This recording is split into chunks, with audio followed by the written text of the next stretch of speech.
Yo, what's going on, guys? It's G Miners here. I mentioned previously in a video that if I got some decent rolls for Wendigo, that I'd do some damage testing, and I mainly wanted to see how viable something like Explosive Light would be in terms of its total damage output and its DPS. I ended up getting a few rolls, one mainly with Explosive Light, so I am going to be using this to test with, along with some baseline rolls, so that I can get an understanding of the max damage potential that this weapon can deal, and then I'll also be comparing this to adding Wendigo with other weapons during a damage rotation.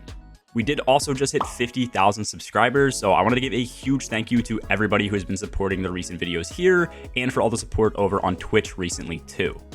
Okay, so starting things off, the roll that I am testing Explosive Light with does not have spike grenades, which means that we don't get the 50% increase in impact damage, so I'll be adding this back in after getting the initial values. The main reason that I wanted to test is because depending on where you check, Explosive Light is said to deal all types of different damage values.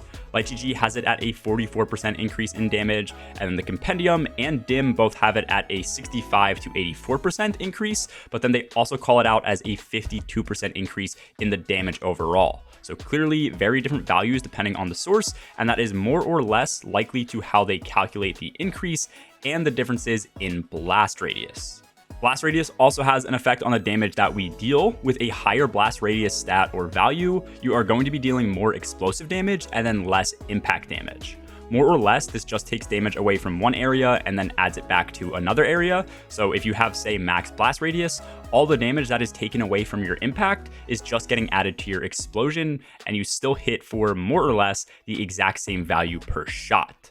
Spike grenades do make a difference, however, which will make it more beneficial to almost always run at a lower blast radius value. However, with Explosive Light, this is going to max our blast radius out anyways, so none of this really matters. I just wanted to explain this so people understand how or why there might be different impact values, and all of this information was taken from a very old video of errors from like 3 years back, which I will link below. But that said, I'm not sure if these values have changed over time or not.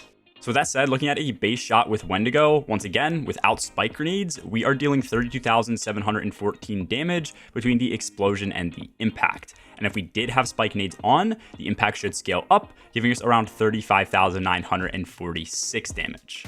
Then testing again when we have Explosive Light procced, we now hit for a total of 49,850 damage, and then with spike nades, this should scale up slightly to 51,908. But as you will notice, since our blast radius is now maxed out, our impact damage is going to be hitting significantly less than before.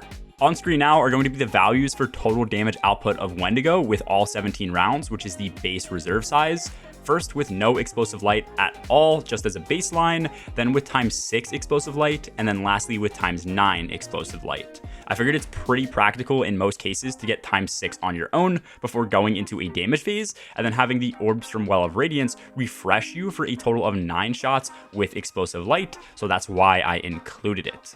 If you compare a base shot to an Explosive Light shot, this is going to be a 44.4% increase in damage that an Explosive Light shot is dealing, but across the full reserves, this is only really a 15.7% increase in the total damage we're dealing, assuming a ×6 Explosive Light value, and then this is going to be 23.5% of an increase using ×9 Explosive Light. To end things off, I wanted to take a look at the DPS that Wendigo deals as well. So first up is going to be an ammo dump test with field prep. While crouched, this is going to give you nearly max reload speed depending on your role and a reload scaler. This takes just 12.36 seconds in total, so the DPS values for the ×6 and ×9 combos are both on screen now. And honestly, as far as just spamming heavy goes, the DPS is pretty bad, around the low 60k range, with the total damage output being less than 1 million as well. Switching over to an autoloading roll, we can then pair this with Izanagi's Burden, which hits for 100,736 damage per honed edge ×4 shot. So when doing this combo, our total damage output will be closer to 1.2 million, and this only took 18.06 seconds. There are probably better weapons to swap with for both increased DPS and total damage output, but as it stands, this definitely was a nice increase in damage and DPS, reaching up to 64.1 thousand damage per second if you manage to get the ×9 Explosive Light. Overall, compared to the rocket testing video that I just put out with Bump in the Nights values, when paired with Fontamite, this isn't really going to be better. It is definitely possible for it to be meta if we do get GL buffs this season or come Lightfall, so if you guys do have the time for farming during the final week of GMs when this is available, I would highly recommend it. And if you do want the exact roles that you should be getting for both autoloading and field prep, I do have a full video on that as well. But with the extra perk slots on adept weapons, getting what you want should be close to a 2-ish% chance.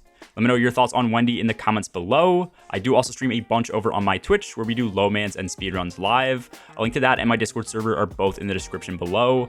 Anyways, that's all for this video, guys. As always, have a good one. Peace.